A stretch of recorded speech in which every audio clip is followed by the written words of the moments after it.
কোন কোন প্রবাসী ফুটবলার রয়েছেন সামনের বছরে যারা আসবেন?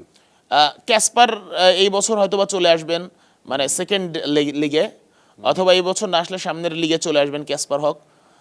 এরপরে হচ্ছে আরও অনেকেই আছে যারা আসলে খেলে গেছে, জায়ানদের সঙ্গে ছিল অনেকে।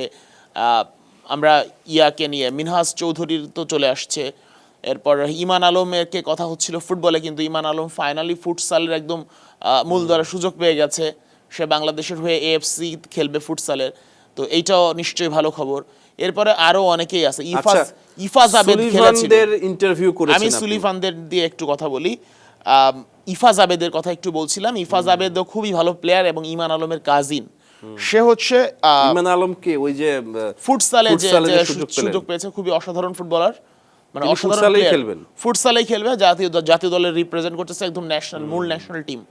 এবং এএফসির একটা টুর্নামেন্ট খেলছে, এফসি না দুঃখিত, সাফের টুর্নামেন্ট খেলছে, নারী এবং পুরুষ দল একসাথে যাচ্ছে, তো সেখানে ভালো। ইফাজ আবেদের কথা বলছিলাম। ইফাজ আবেদের হচ্ছে ইনজুরি হয়েছে, এসিএল ইনজুরি, যে কারণে ইফাজ আবেদকে আপাতত পাওয়া যাচ্ছে না। তার বাংলাদেশি পাসপোর্ট আগেই হয়েছে, ইমানের সাথে একই টাইমে হয়েছে। সুলিভানের কথা বলছিলেন, কাভান সুলিভানের কথা আপনি ইন্টারভিউ করেছেন? আমি আসলে সরাসরি আমার ইন্টারভিউ করার সুযোগ হয়নি।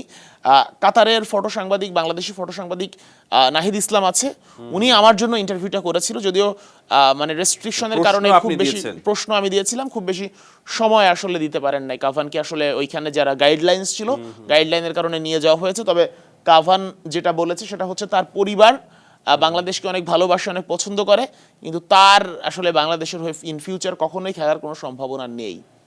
কাদের আছে তাদের ভাইদের মাঝে? রেনান এবং ডেকলান সুলিভান, তারা দুই ভাই বাংলাদেশে খেলবে। অনেকদিন ধরে শুনছি। কাগজপত্রের কাজ এই বছরে হয়ে অক্টোবরে হয়ে যাওয়ার কথা ছিল, নভেম্বর চলে গেল, ডিসেম্বর চলে গেল, এখনো হয়নি। তবে বাফুফের সহসভাপতি ফাহাদ করিম আশ্বাস দিয়েছেন যে হবে, সামনের বছর আসবে তারা।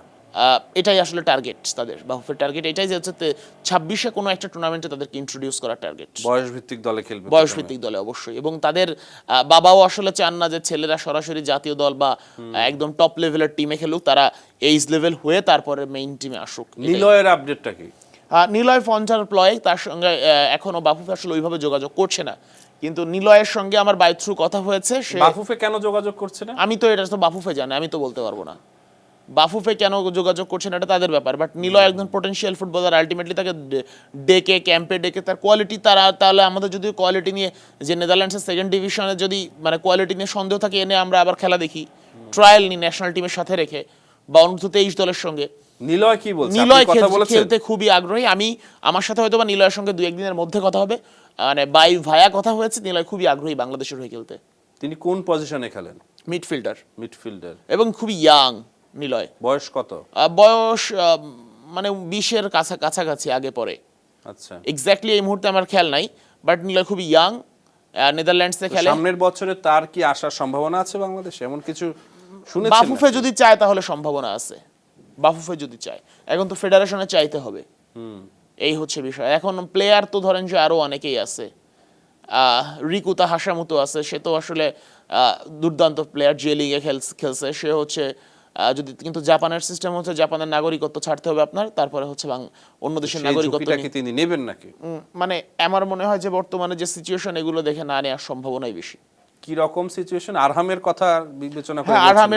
আরহামের আলোচনায় আসলেন। আরহামকে আসলে যে কি বলবো, আরহামকে হারানোটা হচ্ছে, জাপানের নাগরিকত্ব ছেড়ে দিলেন বাংলাদেশ জাতীয় দলে খেলার আশায়, কিন্তু শেষ পর্যন্ত বাংলাদেশ জাতীয় দলে সুযোগ পাবেন, কিন্তু আরো পারিপার্শ্বিক বিভিন্ন ইস্যু আছে, যে কারণে আসলে একজন জাপানের নাগরিকত্ব কেন ছাড়বেন বাংলাদেশের নাগরিকত্ব নেওয়ার জন্য? মানে আপনাকে যদি এই অপশন দেওয়া হয়, আপনিও নিশ্চয়ই নেবেন না যে আমি জাপানের নাগরিকত্ব ছেড়ে দেব। আপনার যদি ডুয়াল সিটিজেনশিপের সুযোগ থাকতো তখন ব্যাপার ছিল, তো জাপানে যেহেতু ইন্ডিয়ার মতো একটা দেশের নাগরিকত্ব, যে ঘটনাটা সেটা আসলে একটা নেতিবাচক বার্তা পৌঁছে দিয়েছে প্রবাসী ফুটবলারদের কাছে। আরহামের সঙ্গে একই সঙ্গে ইউসুফও হচ্ছে আন্ডার-16 এর সুযোগ পেয়েছে সুইডেনে। তো ইউসুফও কিন্তু ট্রায়াল দিয়ে গিয়েছিল, তখন তাকে বাছাই করা হয়নি। সেই ছেলে অনূর্ধ্ব-16 দলে সুইডেনে হচ্ছে সুযোগ পেয়েছে। তো এখানে তো মানে একটা বিষয় আছে যে আমি আসলে কোয়ালিটি কারা বাছাই করছে বা কারা যাচাই বাছাই করছে। এখন তো আসলে প্রশ্ন উঠে যাচ্ছে যে যারা বাছাই করার দায়িত্বে আছে তারা কি আসলে রত্নগুলোকে চিনতে পারছে কিনা?